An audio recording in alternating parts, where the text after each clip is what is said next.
우리가 이 기독론에 있어서 깊게 다루어지는 그러한 회의가 컨스탄티노플 제2차 회의에 바로 공의의 주후 553년에 해당합니다. 이 기독론에 대해서 초대교회 때 정확하게 기독론을 일단 먼저 파운데이션을 잡은 것은 이 칼케돈, 영어로는 칼시돈이라는데 한국말로는 번역이 칼케돈이라고 되어 있어요. 그래서 칼케돈 회의 공의인데 그게 주후 451년이에요. 주후 451년. 근데 그때 다루지 못한 것이 바로 이 인카네이션, 위격적 연합의 어떤 그런 좀 더 깊이 있는 내용까지를 다루지 못했는데, 그것이 바로 컨스탄티노플 제2차 공의회 553년에 다룬 애니포스타시아에 대한 쌍둥이 교리입니다. 그 다음에 이제 제3차 컨스탄티노플 제3차 공의회에서 다룬 것이 그것이 한 50년, 70년, 80년 이때쯤에 만들어진 그런 것인데요. 그때는 이 예수 그리스도의 그 위격 안에 two wills, 그다음에 two loves, 이러한 굉장히 더 깊은 그런 내용들이 정립이 돼 있어요. 우리는 이 하나님께서 기독교 교회 가운데 남겨놓으신 이러한 것들을 무시하면은 곧바로 이단으로 떨어지고 성경 전체를 자기의 개인적인 관점에서 처음부터 해석하는 그런 꼴이 됩니다. 우리는 이 신앙 고백이라는 것은 하나님께서 이 교회의 바른 공동체를 통해서 후예들에게 먼 훗날, 지금 굉장히 세월이 흐르잖아요. 흐르는데도 불구하고 성경을 처음부터 다 개인적으로 연구하는 것이 아니라, 솔직히 여러분들이 성경만 가고 태어났다고 합시다. 어렸을 적부터 읽었다고 합시다. 뭐 얼마나 알겠어요? 뭐 이사야서를 제대로 알겠습니까? 뭘 알겠어요? 아무것도 모릅니다. 아무리 읽어도 몰라요. 그러나 이 하나님께서 남겨놓으신 이 교리는 곧 성경에 대한 수만의 거듭난 그러한 읽음과 노력과 그리고 성령의 조명하심을 따라서 체계화시킨 진리의 틀입니다. 그 진리의 틀을 우리는 일단 기본적으로 받고 들어가야지 계속적으로 우리 신앙생활에 도움이 되고 유익이 되는 것이지, 우리가 핸드폰 갖고 있는데 아이들이 뭐 핸드폰을 난 처음부터 만들 거야 하면서 아무런 과학 없이 만든다면 그 아이는 아무것도 할 수가 없어요. 이미 주어진 그런 유틸리티, 어떤 지금 사용할 수 있는, 거기서부터 그들은 또 의식하고 이것을 당연한 것으로 받아들이고 또 성장할 때 그들은 이러한 발전된 과학이나 이런 것을 통해서도 또 선한 영향력을 위해서 그런 것들을 사용할 수가 있는 것이, 마찬가지로 우리가 이 기독교 신앙을 가질 때는 이 하나님께서 교회 역사 가운데 남겨놓으신, 특히 종교개혁이라는 것은 이 1000년 가까이의 어둠에 있었던 복음을 잃었던 시기 속에서 종교의 복음을 다시 찾아서 솔라 스크립추라, 이 5가지, 맨 처음엔 뭐 2-3가지겠죠. 솔라 피데, 솔라 스크립추라, 솔라 그라티아, 이 셋으로 시작되어서 솔리데오 글로리아, 그럼 솔로토스 크리스토스, 이렇게 5가지로 발전되지만, 하여튼 이러한 것들이 그러면서 나중에 우리에게 최종적으로 온 것은 지금 입장에서는 웨스민스터 신앙 고백의 이 종교 개혁의 가장 큰 안정된 그런 체계화된 주님께서 우리에게 남겨두신 그런 헤리티지, 그 유업으로 받아야 된다는 것이죠. 그리고 이제 이것은 이제 웨스트민스터 신앙 고백의 발전을 보면, 그거는 영국 쪽으로 흐르면서 미국으로 들어오면서 청교도라는 그런 그림을 갖고 있어요. 그러나 유럽 자체에서는, 유럽에서는 또한 독일과 그리고 이제 프랑스 및 특히 이 네덜란드 화란, 이러한 그런 쪽과 관련하면서는 이제 취리, 뭐 신앙 고백이랄지 이런 것들이 이제 일치 신조로서 3가지가 등장하게 됩니다. 그것이 뭐냐면 벨직, 또 하이델베르크, 그리고 도르트 신학이에요. 그래서 3in 1, 삼위일체처럼 3개의 신조가 하나다라는 그런 개혁주 신앙 고백이고, 그리고 이제 이 퓨리탄 계통으로서 우리가 받은 게 웨스민스터 신앙 고백인 거예요. 우리는 이것이 이 4가지의 신앙 고백을 붙들고서, 그리고 여기에 브랜치로 나와 있는 이 여기까지 이르기 전에 만들어졌던 여러 지역에서의 뭐 신앙 고백들을 좀 참조할 수 있어도, 공식적으로 이 정도면 상당히 든든한 하나님께서 우리에게 남겨주신 그러한 유산을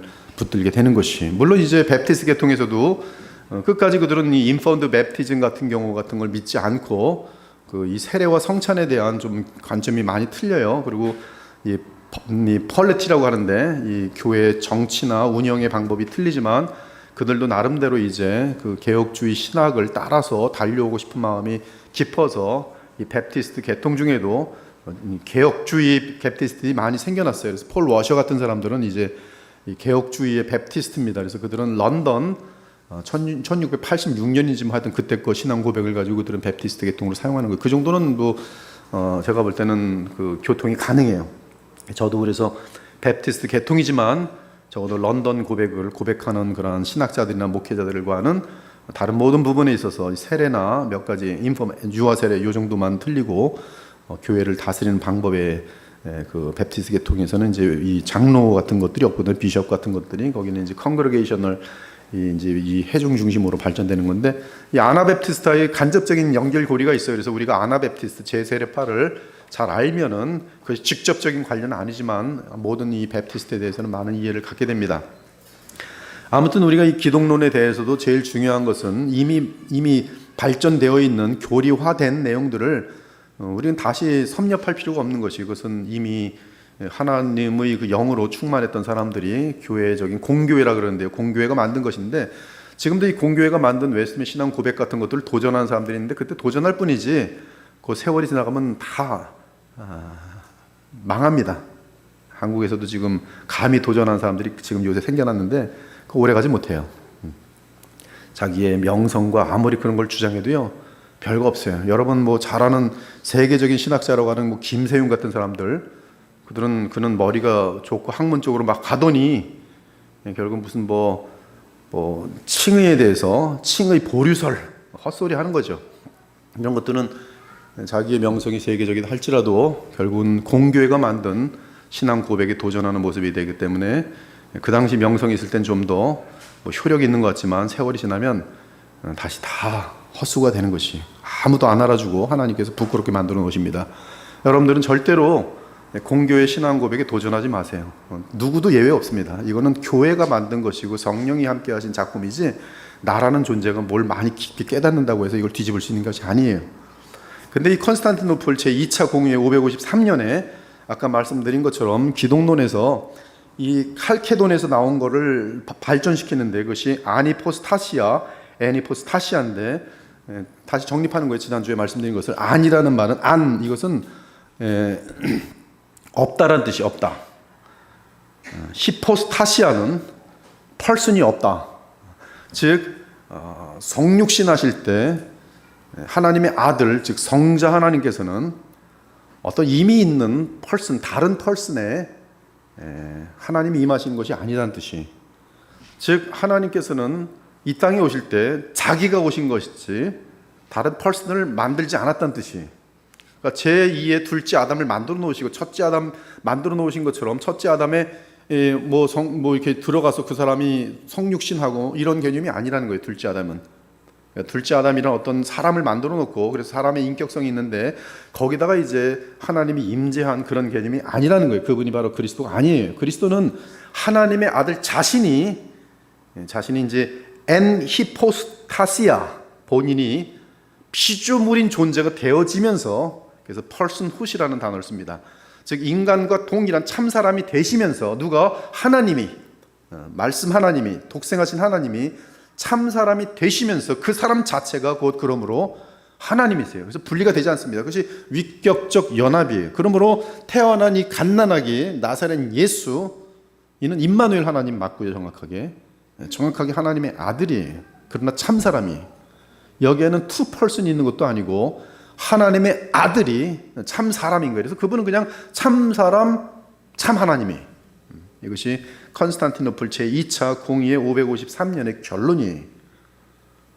여기서 지금 이제 문제가 생기는 게 그럼 신성과 인성의 관계가 그 위격 속에서 어떻게 연결되냐는 것이죠. 이 위격이란 건 신성과 인성의 제3의 어떤 펄슨이 있어서 이것을 끌어안는 그런 그림이 아닙니다. 제가 맨 처음 말씀드린 것처럼 신성이라는 것은 하나님 자신을 말하는 거예요. 인성이라는 것은 인간 자체를 말하는 겁니다. 그래서 하나님이 사람이 되신 이 자체, 이 위격은 성부의 위격, 성자의 위격, 성령의 위격이신데 성자의 위격이 즉 하나님이 거기다 사람이 되신 사람으로 나타나신 그분. 그래서 사람이면서 참 하나님이면서 참 사람이신 그분, 영원히 그 존재로 지금도 존재하신 그분이 바로 말씀 하나님이 사람이 되신 임마누엘 우리 주 예수 그리스도인 거예요. 그리고 그 우리 주 예수 그리스도는 중간에 사람이 되신 이후에, 성육신하신 이후에 이 땅에서 흠없는 삶을 사시고 죄 하나 짓지 않으시고, 마음으로나 동기로나 죄 하나 짓지 않으시고 하나님의 말씀을 완벽하게 지켜내심으로 말미암아 그가 십자가에 돌아가실 때 그는 흠없는 어린 양이시고, 그 가운데 우리의 속량에 충분한 자격을 가진 구원주가 되셔서 십자가에 죽기까지 순종하시는, 그래서 그의 태어나심부터 호흡이 마치는 그 순간까지 완전한 어떤 의 가운데에서, 또 완전한 죄 없음 가운데에서 우리의 하나님의 어린 양이 되셔서 속량을 치르시고, 하나님은 그 제사를 모든 세상의 죄를 없이 하시는 주님의 제물로 받으시고, 그리스도 안에서는 이미 세상 죄가 다 해결됐어요. 세상 죄가 해결됐다는 것은 심판이 없다는 뜻이 아니라 그 언약 속에 들어오지 못한 자들에 대해서는 무한한 심판이 있는 것이고, 언약 속에, 새 언약 속에 그리스도 안에 들어온 자들에 대해서는 무한한 하나님의 자비와 은혜가 보장됐다는 뜻이에요.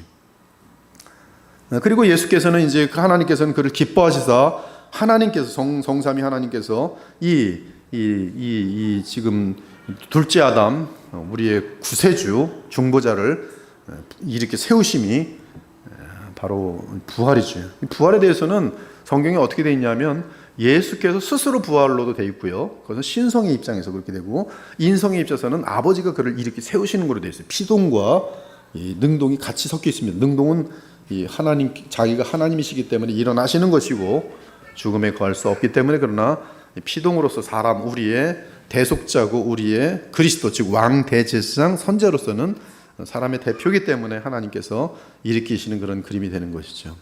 그래서 오늘도 이사야 9장에 보면 그는 여호와 하나님이신데, 이사야 11장을 보면 그는 바로 우리의 구속을 위해 오신 구세주로서 하나님 여호와의 영이 그에게 임하셔서 그 영에 의해서 그가 이제 우리를 위한 그 중보 사역을 감당하시는 것을, 제일 중요한 게 뭐냐면 속량이죠. 속량은 십자가는 그래서 모든 죄 문제에 대한 그냥 결정 끝이에요. 거기 다 끝나는 거예요. 다 이루었다. 그거 이루고 나서 대제사장이 되셔야 되는데, 그것을 이제 일으킴을 받음으로 말미암아 이제 우리의 영원한 대제사장이 되셔서 여러분이 현재 진행되고 있는 죄악들에 대해서, 자범죄에 대해서도 주의 속량을 어린 양께서 스스로 또한 본인이 대제사장이기 때문에 그것을 우리에게 적용하시면서 여러분의 현재도 계속적으로 용서하시고 하나님과의 관계를 회복해. 그게 화목제물이라는 개념이에요. 화목제물, 희생제물하고는 조금 개념이 틀립니다. 아무튼 이때 루터는 바로 이런 위격적인 그 연합, 즉 하나님과 사람이신 그분 사이의 이 관계, 무한과 유한 사이, 그 다음에 이 창조주와 피조물 사이, 영원과 시간의 개념이 지금 그리스도의 그 그리스도 안에서는 다 이게 어떻게, 어떤 모양인지 모르지만 그게 어떻게 그 연결되는데, 그 연결되는 그것을 이제 위격적 연합이래요. 위격적 연합. 그 위격적 연합 속에서는, 그러면 인성이라는 것은 신성과 하나님과 사람이 지금 하나인데, 그러면 그 예수님의 인간됨은, 그가 곧 하나님이시기 때문에 그의 인간됨도, 즉 인성 부분도 하나님의 어떠한 요소들이 나타난다 하면서 이제 건드리지 말아야 할 걸 건드렸는데, 왜냐하면 그 하나님과 피조물 사이에 커뮤니커블 애트리빗이 있어요. 그것은 뭐 공통적인 사랑이랄지 거룩함이랄지 지혜랄지 뭐 이런 것들은, 영이랄지 이런 것들은 나눠질 수 있는 그런 부분들인 반면에, 지금 이제 루터 같은 경우는 다른 많은 것들까지 건드려 버리는 거예요. 그래서 예수님의 몸은 편재하다. 예수님, 하나님의 영이 온 피조물 가운데 편재하신 것처럼, 하나님이 편재하신 것처럼.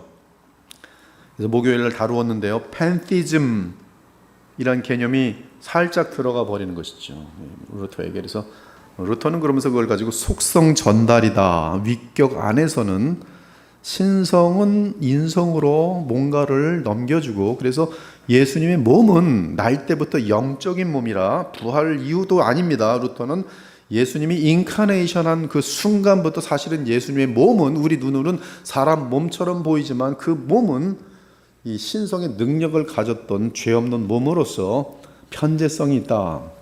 물론 당연히 부활 승천하신 이유는 더더욱 예수님의 몸은 편재하시기 때문에 우리가 성만찬을 할 때 이 지금 떡과 잔은 예수님의 몸이 여기 와 있는 공채설, 그것이 가능한 이유는 예수님의 몸은 곧 신성으로 인하여 무소부재하다, 편재하다. 그게 속성 전달 또는 속성 교류라는 그러한 주장이에요. 그리고 이제 이 루터 계통은 전부 다 이 루터를 그대로 배우고 그의 신앙 고백도 그렇게 되어집니다. 루터 교회 신앙 고백도 단지 신성과 인성의 교류가 쌍방이냐 아니면 신성에서 인성으로만의 교류냐, 거기에 대한 논쟁이 되면서 결론은 인성이 신성으로 넘어갈 수는 없고 신성의 어떤 gifts, 본질이 아니라 신성이 갖고 있는 어떤 은혜로서의 부분만이, 근데 그럼에도 불구하고 신성의 요소이기 때문에 그것이 인성에게 전달되면서 마치 이 어떤 그 태양이 있으면 태양열이 전달되는 것처럼 태양열이 인성에도 연결돼서 인성에도 이 태양과 같은 그러한 능력이 나타나는 그러한 식으로 우리는 이해한다 하면서 루터교는 그렇게 이제 그들의 최종 루터교 종교 그 고백이 그렇게 마무리되는 거예요. 반면에 쯔윙글리는 뭔 소리야? 뭔 소리야? 뭐 도대체 쟤들 왜 저래?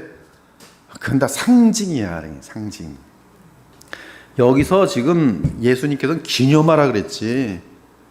이게 무슨 이게 기념하라면서 이게 내 살이다, 내 피라는 것은 기념하라는 개념 속에서의 계속 연장선상에 얘기한 것이지, 실제 이 무슨 떡과 잔을 예수님의 무슨 피와 살과 연결하는 뭐 그런 것도 아니고, 그냥 예수님의 십자가의 죽으심과 부활에 대한 복음의 핵심 내용에 대한 상징이라는 거예요. 그러면 이제 이 쯔빙글리에서는 뭐가 문제가 되냐면, 그럼 이거 빼도 예수님의 십자가 속량을 믿고 부활을 믿으면 실제를 믿은 거잖아요. 그렇죠? 그러면 쯔빙글리파는 뭐냐면, 기념할 때 꼭 이게 떡과 잔이어야 됩니까? 쯔빙글리는 기념할 때 뭐 그것만은 아니지, 뭐 그냥 십자가 나무로 생각하고 나무처럼 생각하고 십자가에 달려 돌아가신 예수님을 기념하고 나를 위해 돌아가신 그분을 감사하고 부활하신 주께서 지금 다스리시네 믿으면서 주님께 나가서 기도하면 다 되는 거지. 뭐 이것이 뭐 글쎄 떡과 잔인 이유는 난 모르겠는데 그냥 그건 별 의미가 없다고 봐. 왜? signified, 실제가 중요하지. signified 하는 거는 이것뿐이겠어. 뭐 signified 하는 건 많지. 떡과 잔뿐만 아니라 다른 것들도 얼마든지 예수 그리스도의 십자가의 죽으심, 뭐 구약에서 보면 어린 양을 뭐 제사 지내는 것도 다 그거 지금 예표적으로 다 상징하는 거지 실제는 아니잖아. 이것이 이제 쯔빙글리의 설명이에요. 그래서 쯔빙글리는 인성에게 발생했던 일들은 신성에서 간주하는 거예요. 아, 신성은 이런 것을 경험할 수 없지만, 즉 육체의 슬픔, 육체의 아픔을 하나님, 무한하시고 영원하신 하나님은 느끼거나 그런 것들을 할 수 없는데, 느낀 것처럼 간주한다. 그것이 알로이오시스예요. 그것이 쯔빙글리가 내놓은 이론이에요. 신성에 발생한 것들, 뭐 이런 것들은 또한 무슨 죽은 자를 살리시고 무슨 오병이어로 가지고 이건 완전 창조의 기적이거든요. 이 창조의 기적은 예수님께서 지금 행하셨단 말이죠. 그것은 지금 예수님이 행하셨지만, 즉 몸을 입은 예수님이 행하셨지만, 그것은 하나님이 행하신 것을 예수님의 인성이 행한 것으로 간주하는 거고, 위격적 연합 때문에 예수님이 한 것이지 사실 그 일을 한 것은 하나님이 하신 것이고 예수님의 인성으로는 한 것으로 간주되는 것이야. 이것이 바로 알로이오시스. 확 구별되죠, 둘이. 그래서 이제 마르부르크 회담 같은 데서는 이제 그걸 가지고 서로 한번 지금 그 당시 종교 개혁 가운데 자꾸 이게 이론이 논리가 자꾸 나눠지고 싸우면 안 되니까 이 마르부르크에서 모여서 이제 필립 5세가 모이게 해서 당신 그렇게 싸우지도 말고 한번 이 문제 가지고 회의하십시오 그랬더니 이 문제가 어디로 가버리냐면 성만찬 문제로 가요. 요거 끝나고 기독론 끝나고 우리 곧바로 성찬으로 들어갈 건데요. 성찬론으로 들어갈 건데 오히려 더 문제가 꼬이면서 그들이 이제 거기서 빠빠 파파이 끝나요. 그래서 주빙글리는 성찬하고 세례까지 다 연결되면서요. 주빙글리는 이 세례도 아무런 의미가 없어요. signified, 즉 실제만 중요한 거예요. 그래서 세례도 이건 그냥 세례는 significant, 즉 어떤 뭔가를 상징하기 위한 어떤 표현일 뿐이지 실제는 다른 이제 이야기는 하나님 나라에 들어옵니다. 그래서 세례 자체에 별 의미를 두지 않아요. 실제를 나타내는, 즉 구원받음에 대한 어떠한 것을 나타내는 표현일 뿐이에요. 여러분의 생각도 어쩌면 세례 같은 경우에 대해서는 지금 한국 교회나 전 세계적으로 퍼져 있는 개념은 거의 쯔빙글리의 세례관입니다. 루터 교회에서는 세례 자체가 똑같이 예수 그리스도의 그 생명이 세례와 함께 임하는 그 정도까지로 깊게 보기 때문에 루터 교회에서는 애들 날 때부터 천국을 보장시키기 위해서 반드시 세례예요. 세례 받지 않은 사람은 구원에 대해서 보장을 못해요. 루터교는. 천주교는 더더욱 얘기해요. 천주교는 그냥 세례 자체가, 영세 세례가 거듭남입니다. 그 자체가. 그들은 성령이 하는 일을 전부 이 교황이 사제를 통해서 하는 것으로 다 축소시켜 버렸어요. 여기서 이제 하나님은 여러분 이 신학 시스템이라는 것은요 한쪽만 개발되는 게 아니에요. 이게 다 맞물려 있어요. 저도 보면은 어떤 사람, 어떤 목사를 딱 만나면 어느 부분에서 탁 튀면은 이제 여기 종말론에서 딱 이렇게 걸리죠. 그럼 쭉 따라가면 어디서 분명히 걸려요. 달라요. 신기합니다. 그래서 여기서 이렇게 다르면서 이렇게 해서 다 이렇게 맞물려 갖고 이게 신학 자체는 항상 보면은 이 유기체적인 그런 모습들이 있기 때문에, 그러니까 바른 신학을 하려면 성경을 전체를 보는 그 관점을 가지면서 또한 동시에 이 세부적인 그런 어떤 내용들을 전부 다루면서 이것이 계속, 이게 이제 조직 신학과 성경 신학의 서로 시너지 효과인데요. 이게 따로 있으면 안 됩니다. 지금 뭐 현대 많이 나오는 이 성경 신학은 조직 신학, 즉 이 교리나 이런 부분들하고 또 따로 떨어져서 학문이라는 영역 속에서 성경 신학이 막 발전되는데 그런 모양인데, 이러한 성경 신학 보면 헛소리예요. 중간에 가다 보면 너무 무슨 헬라어가 어쩌니 그러다 보면 벌써 이미 기독교 이 역사에서 다 정리된 걸 가지고 다시 또 도전하는 그런 그림이 되는. 그러니까 이 조직 신학하고 이 성경 신학, 즉 성경은 성경이 말하는 대로 성경을 해석해 나가는 과정인데요. 그 어떤 성경의 그 계시의 발전에 따라서 그것과 함께 성경 전체 속에서 또한 하나님의 영혼적인 관점에서 그 게알더스포스만 안 하면 거꾸로 이 종말론적인 관점에서 성경 전체를 보면서 아우르면서 같이 나갈 때, 그때 이 성경 신학과 더불어서 계속 주고받으면서 그러면서 그 진리를 다시 한번 확고하게 다져가는 것, 이거는 굉장히 안전한 그림이 되는 거예요. 안전한 그림. 아무튼 그 마르부르크의 회담에서는 이제 성찬론이 이 루터교하고 쯔빙글리파하고 완전히 갈라서고, 더 나아가서는 이제 이러한 세례론까지도 달라져요. 그래서 우리는 지금 세례에 대해서, 성찬에 대해서, 성찬은 보통 중요한 게 아니에요. 성찬은. 왜냐하면 예수께서 우리에게 제정하신 그 리추얼이 몇 개 되지 않아요. 세례, 그렇죠? 세례를 주고 가르쳐 지키게 하라. 세례, 그렇죠? 나를 기념하여 떡과 잔을 주면서 성찬, 세례 성찬은 예수께서 직접 우리에게 남겨주신 유일한 리추얼, 성례예요. 성례.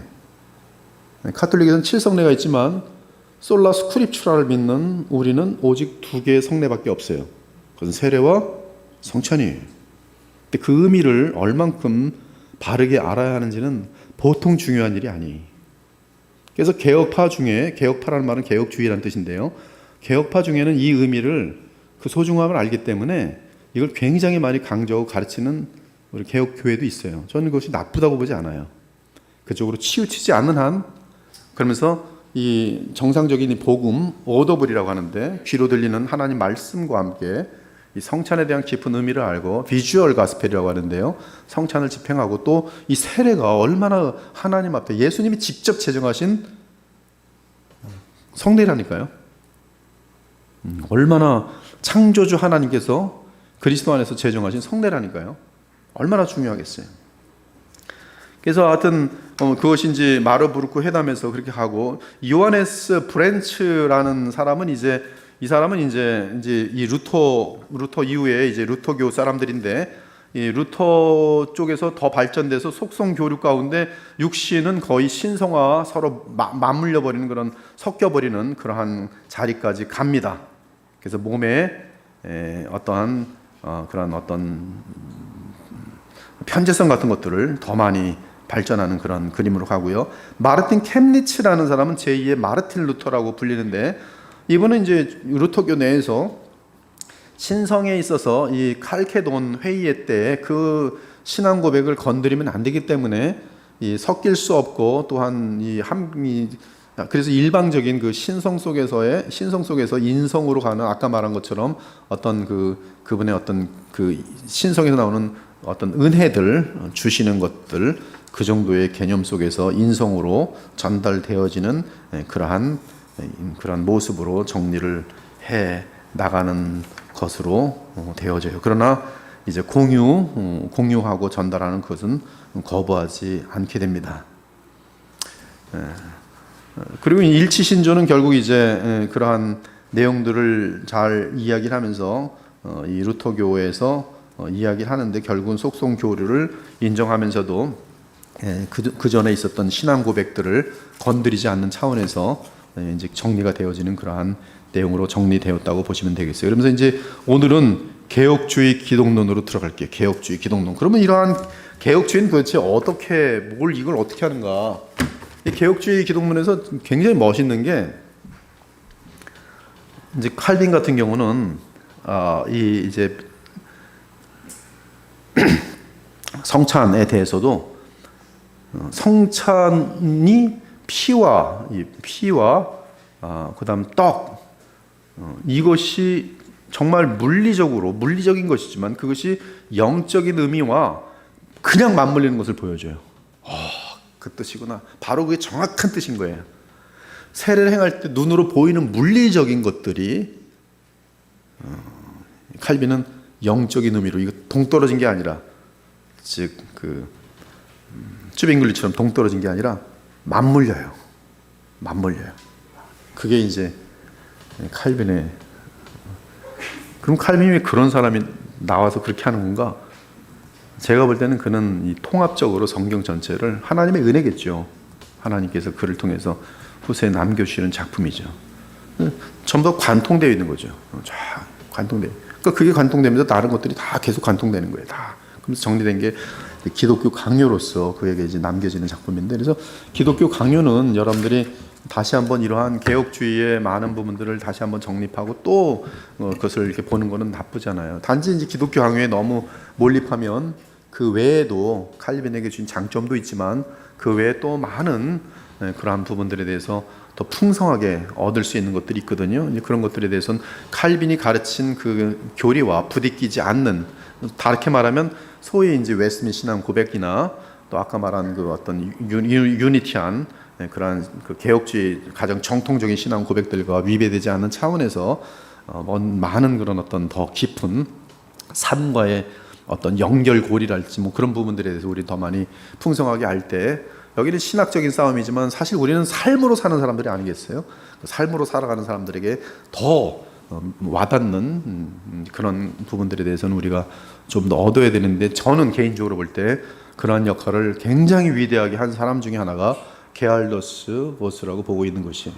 그래서 게알더스 보스를 여러분들에게 한국에서는 가장 신속하게 보급을 하고 있고, 거기에 이제 송영재 목사님도 좋아가지고 지금 같이 그렇게 달려가고 있고, 그분이 무슨 게알더스의 무슨 초기 멤버가 아니라 게알더스 보스는 상당히 오래된 사람이고, 이 스펄전과 함께 28세빨이 차이가 안 나요. 28세 거의 이 스펄전과 같은 동시대 사람입니다. 그래서 스펄전은 이 영국 계통의 이 청교도 계통의 마지막 황태자라고 보시면 되고, 이 게알더스라고, 그다음 제가 이제 좀 영향을 젊었을 때 받았던 드프라프, 이런 분들은 이 화란 개혁주의. 그러니까 개혁주의는 두 개의 큰 축이 있다고 보시면 돼요. 그래서 화란 개혁주의의 큰 축으로서 드프라프가 있고, 그러나 제가 볼 때는 드프라프하고 게알더스 보스를 같이 연구해 본 입장에서는 게알더스 보스가 더 논리적이에요. 즉 타당한 근거가 있어요.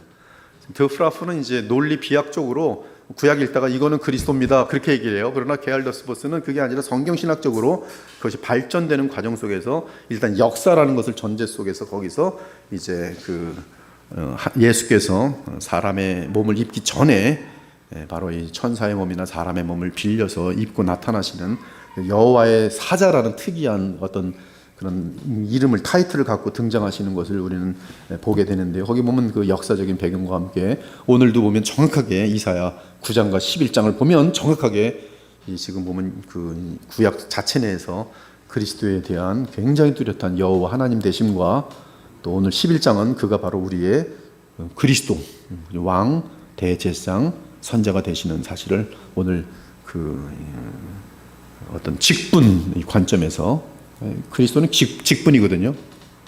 오늘 재미난 일이 있었어요. 오늘 여기 그분이 안 계신데 있는 분이 오늘 처음 왔고요. 근데 이렇게 이제 거듭남이 뭔지 얘기하는데 예수님의 이름을 믿는 것이라고 얘기했더니 왜 이름을 믿냐? 그래서 이름은 요한복음 20장 31절과 맞물려서 그거는 예수님의 직분이다. 무슨 직분이냐? 그래서 왕 그리스도니까 메시아인데 그리스도라는 말은 메시아인데 그리스도는 왕이고 대제사장이고 선자다. 그래서 이 세 사람을 입는다는 것은 예수님을 영접하는 것과 연결돼서 예수님을 영접하면 세 사람이 있는 것이고 세 사람은 우리의 속사람을 다 변화시키는 그러한 성령의 역사가 나타나면서 예수를 믿으면 곧 거듭남이 이제 시작된다. 물론 이 믿음은 정말 하나님의 은혜로 주어지는 것이지만 일단 현상 속에서는 그 예수님을 마음속에 진심으로 영접하면 그러면 이제 거듭난 사람인 것을 우리는 알 수 있다 그랬더니 그래서 이제 물어봤어요. 예수님 믿고 싶으세요? 그랬더니 네. 예수님이 하나님의 아들이라고 믿어지십니까? 그랬더니 물론요. 그리스도라고 믿으십니까? 조금도 의심하지 않아요. 그럼 예수님 영접하실 수 있는 왕으로 대제사장으로 선지자로 네. 그래서 오늘 영접했어요. 오늘 여기 앉아서 영접했어요. 너무 신기하게 이게 지금 보면 그 직분이거든 직분. 하여튼 그 개혁주의 기독론으로 곧바로 들어가죠. 이 브루스는 개혁주의에서 브루스는 이 그리스도의 인성의 실제와 비하의 상태를 강조하면서 루터교와 대조되는 개혁주의 기독론을 요약한다. 정통 기독론에서처럼 그리스도는 두 본성 그리고 두 마음과 두 의지를 가지고 있다. 그리스도에 대한 언급은 위격적 연합으로 인해 때로는 두 본성으로 때로는 한 본성 또는 다른 본성으로 언급된다. 신성에 관해서는 비하의 상태에서는 숨겨지고 승천 이후에는 공개적으로 나타난다. 높이 오르신 상태에서의 그리스도의 인성은 몇몇 부수적인 고유한 특성들을 잃고 다른 고유적 특성들은 완벽하게 발달한다. 여기 보면 지금 이 부활 이후에 보면은 어떤 이 신성의 본성을 다루지 않고 본질을 다루지 않고 그와 연결되는 커뮤니커블 즉 영광이랄지 힘이랄지 지혜랄지 덕이랄지 이렇게 연결되는 것을 보게 됩니다. 브루스는 개혁주의 기독론의 연합과 관련하여 루터교 기독론과 다르다고 생각한다. 다르죠 당연히. 루터교도들은 개혁파가 그리스도의 두 본성을 서로 교류 없는 두 개의 판자처럼 보고 있다고 비난했고 즉 루터교는 우리를 볼 때 너희들은 지금 자꾸 신성 인성의 차이를 강조하는데 너희는 그러면 예수님의 그 어떤 하나됨 속에서의 이것이 자꾸 예수님이라는 그분을 네스토리아파처럼 둘러 나누고 있다. 그렇게 공격을 하는 거고 그러면 이쪽에서는 너희는 자꾸 유티키아 신성과 인성을 겹쳐버리거나 동질화시키는 유티키아 이단으로 둘 다 이단이었거든요. 지금 칼케돈에서 이단이 뭐냐면 네스토리아 이단이 있고요. 그 다음에 유티키안 이단이 있어요. 그러니까 서로 지금 이제 루터교에서는 쭈빙글리는 쟤는 지금 완전히 네스토리아고 개혁식 딱 보더니 너희들도 좀 네스토리아 같아 막 이러는 거고 개혁파는 너는 자꾸 보니까 유티키아 같아 지금 이러고 있는 거예요. 그것이 이제 이 개혁주의와 지금 이제 루터교의 이제 서로 빈정거림이죠. 존 칼빈, 저너머 칼빈주의 말 자체가 재밌어요. 근데 이제 기독교에서는 이제 이 존 칼빈에서는 개혁주의에서는 로고스는 곧 말씀인데요. 말씀 즉 말씀 하나님이 저 외부에도 계시고 우리 안에도 계신다.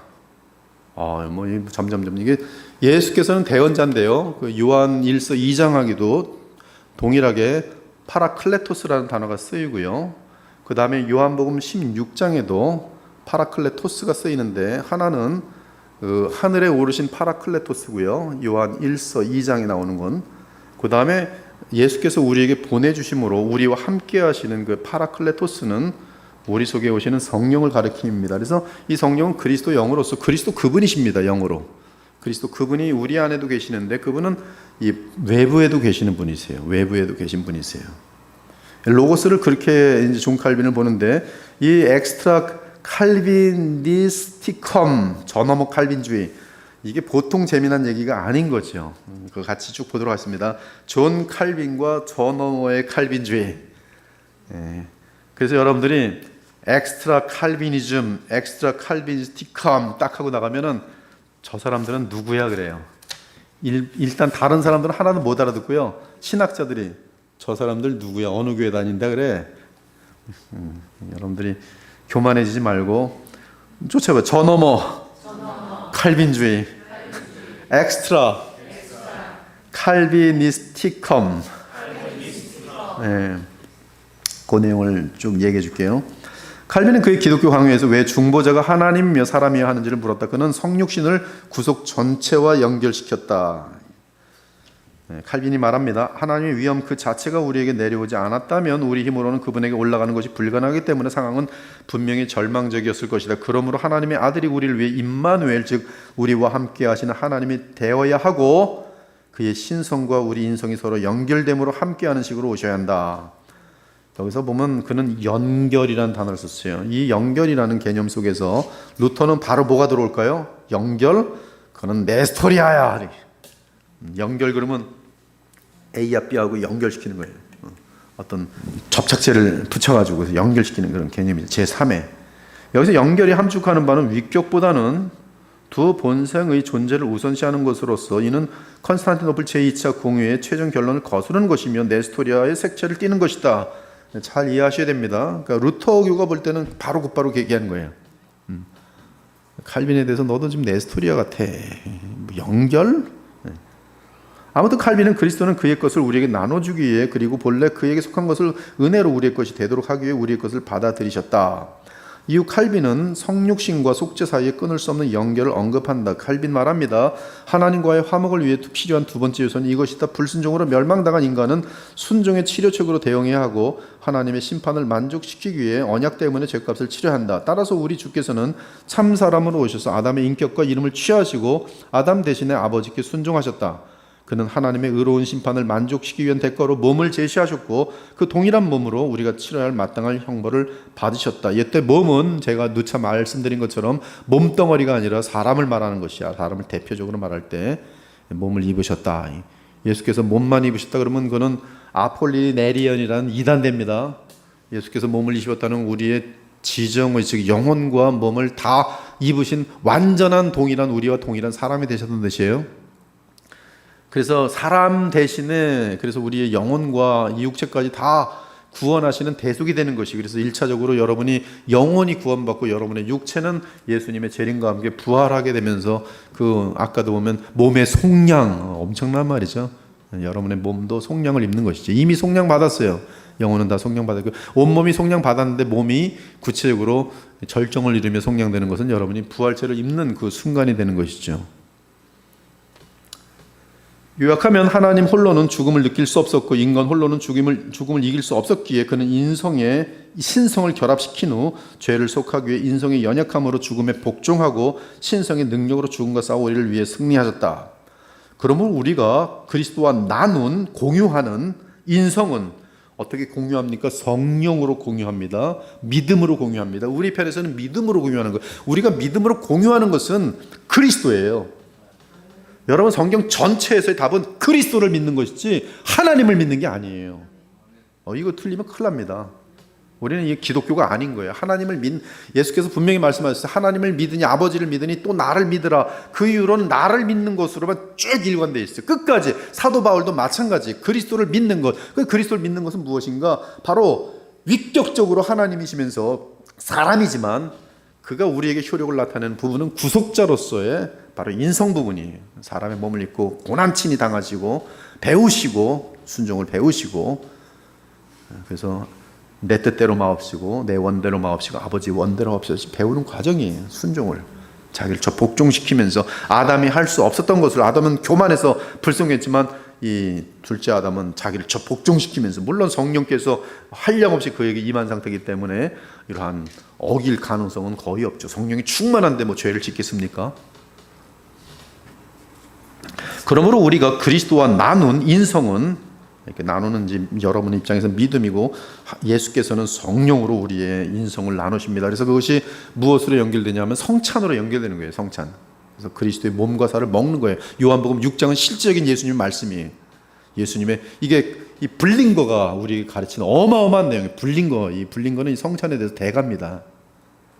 불린 거는 그래서 이 종교개혁의 불린 거는 이 성찬과 이 지금 하나님 보좌 우편에 있는 그분 공간적으로 어마어마하게 떨어져 있지만 바로 성령으로 그분의 몸과 우리의 몸이 연결되어 있다는 것이 그분이 정말로 우리의 머리시고 우리는 그의 지체라는 것이 이것이 어떤 뭐 영적으로만 얘기되는 게 아니라 그분의 몸 그분의 참 사람으로서의 그분의 영혼과 몸이 참 사람인 나의 영혼과 몸과 성령 안에서 연합되어 있다는 것이 그것이 바로 이제 우리와 예수 그리스도의 연합이 이 그리스도와 나눈 인성은 하나님의 아들과의 교제에 대한 보장이다. 그리고 그는 우리가 죄와 죽음에 이기고 승리하도록 우리의 육체를 입고 그것들을 물리쳤다.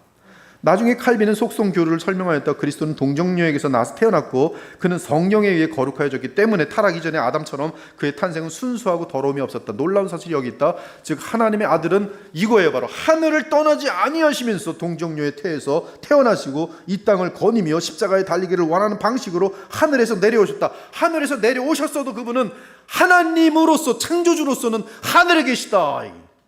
성부와 성령과 다 창조주시다지. 하늘의 개념이란 건 창조주 개념이 창조주 세계예요. 하나님의 세계에 그냥 계시다. 그러나 그는 사람으로 오셔서 성령으로 무한한 가운데 그분은 곧 하나님이신데 피조물 속으로 들어오셨다. 그러므로 그는 하나님으로서 모든 만물을 여전히 가득 채우신다. 이게 이제 루터파가 뭔 소리야? 내려오셨으면 거긴 비워야지.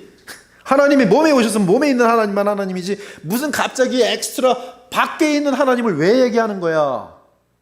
그래서 그때 비꼬면서 엑스트라 칼비니즘 같은 놈들 이러는 거예요. 그게 엑스트라예요. 이게 하나님이 몸 밖에 계시다고? 저 먼 너머에 하나님이 계시다고? 그러면 예수님은 뭐야?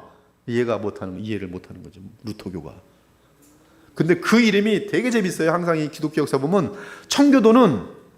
청교도를 핍박하는 사람들이 이름을 주어준 거예요. 근데 그 이름은 청교도인들에게 자랑이 돼요. 크리스찬들을 핍박하는 그 동네에서 안디옥에서 만들어진 이름이에요. 우리 조롱하려고 핍박하려고 한 건데 그것이 우리의 자랑의 이름이 돼요. 십자가의 이 죽으심이 부끄러움으로 인간들은 막 불신자들은 했지만 그것이 우리에겐 영원한 영광 예수님의 못자국 발에 못. 자, 칼빈은 이들은 연합을 위해 취한 인성에 제약되지 않으며 칼빈은 하나님의 아들은 연합에 의해 취한 인성 그것 때문에 제약되지 않으며 그것을 초월한다고 강조했다. 이것을 루터 교도들이 엑스트라 칼비니스티쿰이라고 부르는 것이다. 하지만 일부 사람들은 칼빈이 두 가지 본성을 너무 강조해서 네스토리어주의와 불장난하는 것처럼 보인다고 주장했다. 그리스도의 인성과 신성과 인성은 서로의 독특한 본성을 손상시키지 않고 서로 연결되어 연합되어 있지만 이 두 본성은 하나의 그리스도를 구성한다. 칼빈은 그 연합이 두 본성으로부터 형성되는 것으로 언급함으로써 그 연합 이전에, 즉 칼빈이 말하는 것은 연합 이전에 인성이 있고 그리고 신성이 그 그리스도의 그 어떤 인카네이션 성육신 때 되어인. 근데 보면 그 에베소도 보면 그리스도가 보면 태초의 존재예요. 그리스도 안에서 너희를 태초에 창세전에 택하사. 그 영혼의 관점에서는 그리스도, 사람이신 그리스도라 마치 존재하는 것처럼 그릴 거예요. 그 연합 이전에 인성이 존재했다는 암시를 주게 되면서 그 본성들을 균등화시키는 것처럼 보인다. 이런 인상은 그가 교류를 일종의 비유적 표현이라고 보는 데서 더 강화된다. 그래서 이제 칼빈은 이제 루터 교도들이 막 이제 도전하는 그런 그림이 되죠. 그러나 칼빈은 이 모든 답을 어디서 찾냐면 성령으로 찾아요. 즉 아버지께로부터 예수께서 성령을 받으심으로 그 성령을 자기에게 속한 아니면 태초부터 택함 받은 자들에게 보내주실 때 바로 예수 그리스도는 성령으로 그들과 연합되면서 예수 그리스도의 그 신성과 인성의 그 위격적 연합에 대한 의미를 거기서 찾아냅니다. 하여튼 지금 보면 신자들이 하늘에 있는 그리스도를 찾으려고 한다면 말씀과 성찬으로 시작해야 된다. 그리스도는 그의 영의 불가이한 대행에 의해 공간에 떨어져 있는 것들을 완벽하게 연합시킴에 따라서 그 몸이 하늘을 떠나지 않더라도 그의 몸으로 우리의 영혼을 먹이신다. 어떻게 먹이시는가? 지금 예수님 부활 승천해서 하늘에 계십니다. 하나님 영광에 계신 하나님 보좌 우편에 계세요. 그 우편에 계시는 예수님의 몸은 공간과 시간의 작품입니다. 하나님이 창조주의 세계가 아니에요. 그런데 그 몸이 그러면 우리의 몸과 어떻게 연결되는가? 그가 보내시는 성령, 복음과 함께 우리에게 전달되는 믿음, 우리에게 믿음을 선물로 주시고 믿음을 실행하는 자에게 그에게 성령을 주심으로 말미암아 성령 안에서 그리스도의 인성과 신자들의 인생이 연합되어지는 것이 바로 성만찬이 상징하는 내용이고 그것이 지금 우리의 그런 내용인 것이. 하여튼 깊은 내용들인데 너무나 어떤 내용들이 멋있어요. 하여튼 나중에 좀 읽어보시고요. 지금 피러 마터 버미글리.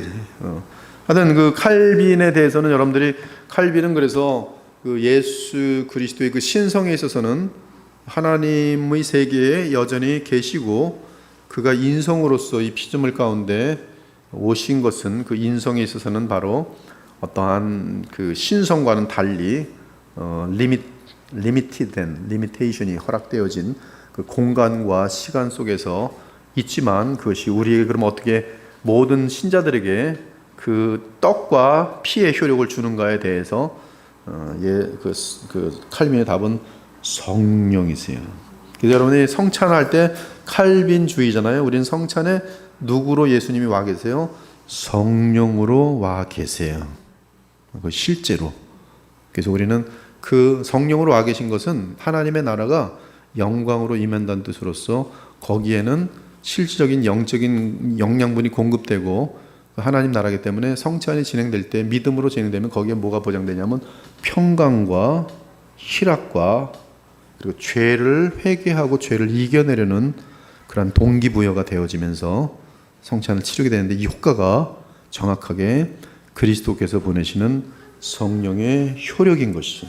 그래서 이 칼빈의 답에는 이 모든 것들이 어떤 다 맞물려 있고요. 물질적인 것과 영적인 것이 다 동일하게 맞물려 있으면서 예수님께서 행하라고 명령한 것들에 대해서 순종하면서도 이것을 화채설이나 공채설이나 아니면 기념설로 이렇게 간단하게 끝나지 않고 정말로 성령의 이 성령은 지금 하나님 나라입니다. 하나님 나라에 대한 실체. 지금은 예수께서 우리에게 보내신 성령으로 인한 영원으로 이어지는 가장 중요한 그 부활은 예수님의 성령을 가능케 하시는 예수님의 성령 보내심을 가능케 하시는 하나님의 구원사적 역사인 것이죠. 그래서 지금은 우리가 이 성령에 대해서 성령은 이제 우리에게 거룩한 마음과 그리고 하나님의 명령을 더욱더 기쁜 마음으로 준행할 수 있도록 하시는 주님이 주시는 생명과 은혜죠.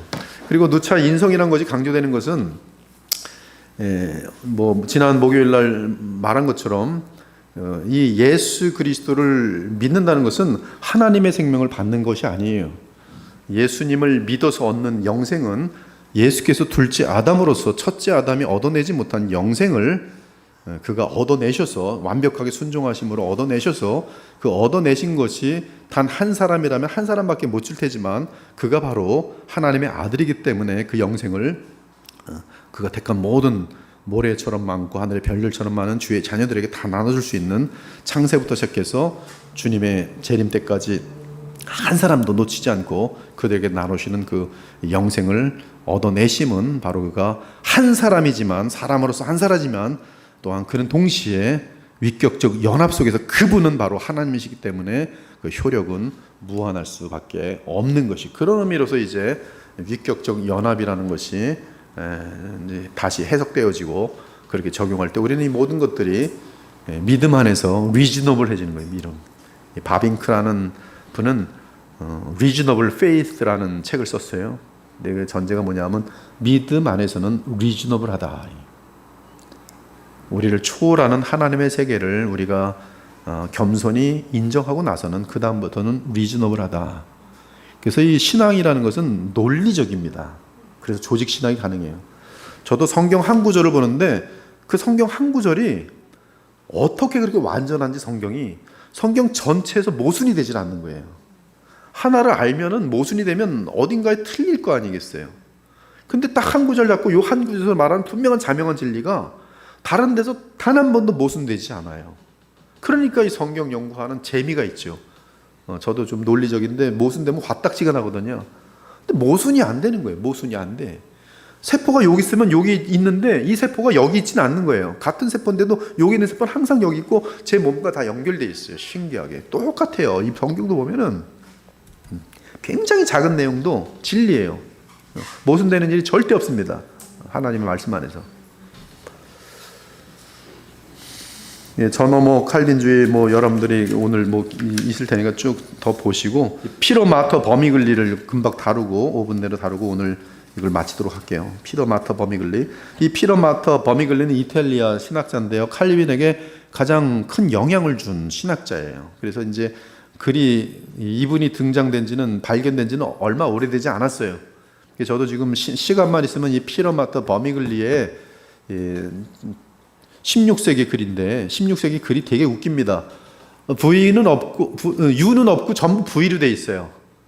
그래서 되게 웃겨요. 그 읽다 보면 그래서 다 뜯어 고쳐야 됩니다. 번역하려면 다 U를 다 V로 다 고친 다음에 다시 이거 영어 단어가 몇 개가 다 고쳐야 돼. 그래야지 이제 make sense가 돼요. 그게 이제 16세기에 쓰인 영어인데요. 근데 피터 마터 버미글리의 책을 제가 이제 한 6권 이제 사놨어요. 지금 그래서 조직 신학도 있고 다 있는데, 근데 이제 피터 마터 버미글리의 이제 대화 다이얼로그 같은 내용들은 하도 보는데요. 정말 빨리 하여튼 좀 내놓고 싶더라고. 빨리 번역을 해서 세상에 좀 알리고 싶더라고요. 하여튼 저랑 이런 동일한 마음을 가진 분이 이순구 교수도 보니까 빨리빨리 알려주고 싶어 하더라. 피터 마터 버미글리는 빨리 알려야 되는데 이런데 하여튼 그분도 시간이 부족하고 나도 시간이 부족해서 하여튼 언제 누군가가 먼저 하겠죠. 피터 마터 버미글리. 이 버미글리의 기독론은 그리스도 안에 있는 두 본성에 대한 대화. 이것이 이제 어마어마한 지금 이번엔 스콜라주의에 대한 것도 굉장히 훈련이 많이 돼 있고요. 즉 굉장히 논리적입니다. 굉장히 철학적이면서도 그러면서 이제 기도 많이 하시고 영적으로 뛰어난 그런 가운데 성경에 대한 전반적인 그 어떤 내용이 칼빈에게 어마어마한 영향을 주기에 충분한 그런 실력을 갖추고 있어요. 이 버미글리는 승천 이후에 그리스도의 인성의 상태에 대해 매우 예리하다. 그의 대화는 정확하게 루터파와 개혁파의 신앙 고백의 차이를 서술한다. 보세요, 이거 버미글리를 보세요. 다 이제 루터파하고 주장하는 완벽하게 깨닫고 이 칼빈이 주장하는 건 정확하게 깨달은 다음에 딱 이제 보는 거예요. 우리는 그리스도의 인성에서 몸을 구성하고 있는 질량, 크기, 신체, 기질, 기관, 용모, 팔다리를 제거할 수 없다. 몸이라는 것은 바로 이건데 그걸 제거하면 몸이 아니다. 버미글리는 개혁파 교회들이 고대의 6 공의회를 지지한 사실을 확증하였다. 그의 상상 속에 루터교 대화하는 이 두 본성과의 대화는 보면 A라는 사람하고 B라는 사람하고 해서 대화를 하는 식으로 이제 글을 썼어요. 되게 두껍습니다. 이 정도 두꺼워요. 상상 속의 대화 속에 루터교 대화, 루터교를 대표하는 대화자는 버미글리가 그 공의의 결론들을 확인하고 싶어하지 않는다고 대답했다. 루터교는 지금 버미글리 당신은 지금 왜 이 공의회가 만든 걸 왜 확인 안 하십니까? 이 연합이라는 것이 얼마나 서로 일체를 시켜버리는데요. 그 이유는 그리스도의 한 위격 안에서 그의 신성과 인성은 분리될 수 없기 때문이고 따라서 하나님이 계신 곳마다 그의 인성도 있기 때문이라고 결론지었기 때문이라는 것이다. 이것이 바로 루터교 입장이에요. 그렇죠? 그의 인성이 있는 곳마다 하나님이 계신 곳마다 그의 인성도 있다. 그러므로 하나님 편지하시니까 인성도 편지하다. 버미글리는 이러한 루터파의 결론은 의미가 모호하다며 거절했어요. 그는 루터교도는 마치 신성 전체가 그 인성에 포함된 것처럼 이해하거나 그 인성이 신성과 동등하게 채워지고 퍼져나간처럼 이해한다고 말했다. 이는 오직 한 가지 본성만 주장했던 유티키스들과 별다르지 않다. 너희들은 유티키안 이단이다. 까불면 더 이상 나랑 따지면 너희들 유티키안 이단으로 그냥 밀려버릴 거야. 반대로 그는, 개혁파는 그리스도의 인성은 신성과 분리될 수 없다고 믿으며 절대로 인성의 좁은 한계 안에 신성을 제약하거나 또는 인성이 확장되어 신성이 존재하는 모든 공간을 채우지는 않는다. 불가능하다. 인성이 어찌 신성을 포함할 수 있으며 그거 터져버린다. 그 루터교 대화자는 본성들의 혼합을 피할 수 없을 것이다.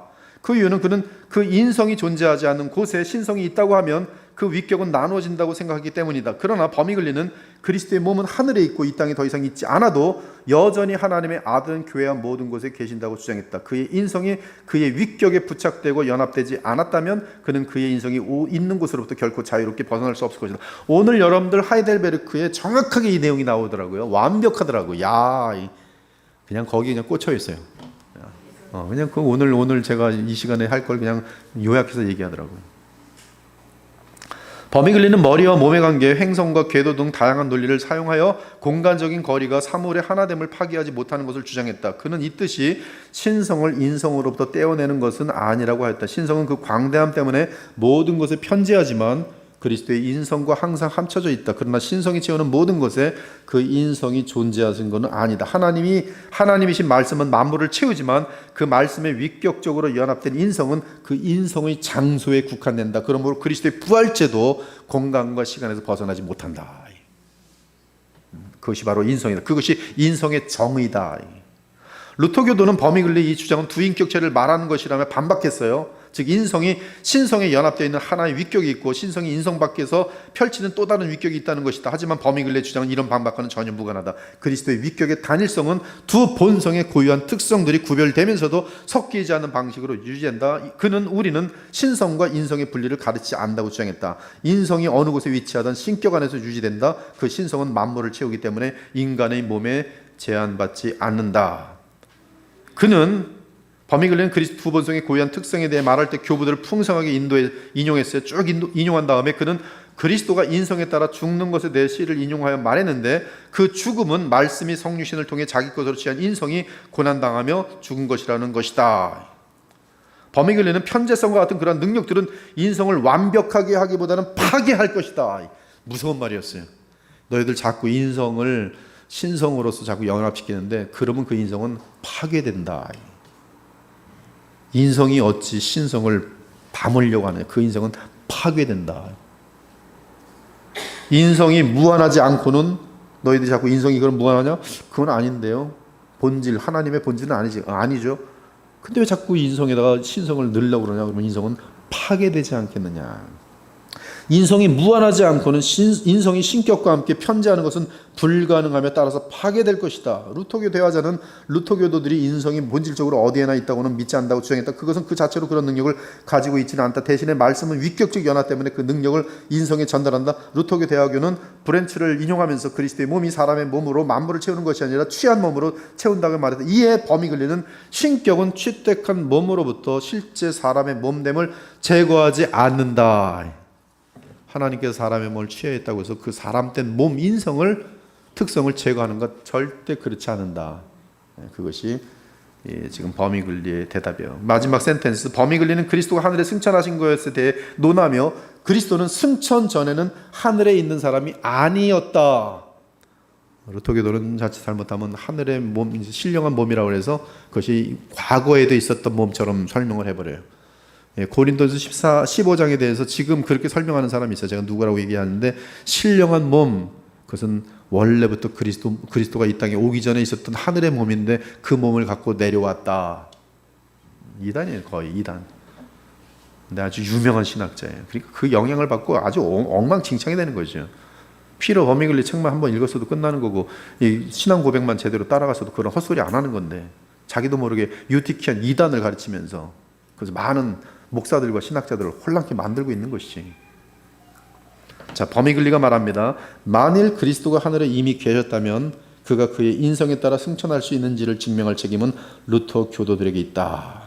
모든 곳에 있는 존재는 아무 곳에도 갈 필요가 없기 때문이다. 승천 같은 게 그럼 왜 필요하고 뭘 내려오긴 왜 내려오고 그냥 신령한 몸이 있었다가 없었다가 그러면 되는 것이지. 아무런 할 말이 없어요, 루터가. 그래서 루터교는 버미글리에게 100대 빵으로 치고 끝납니다.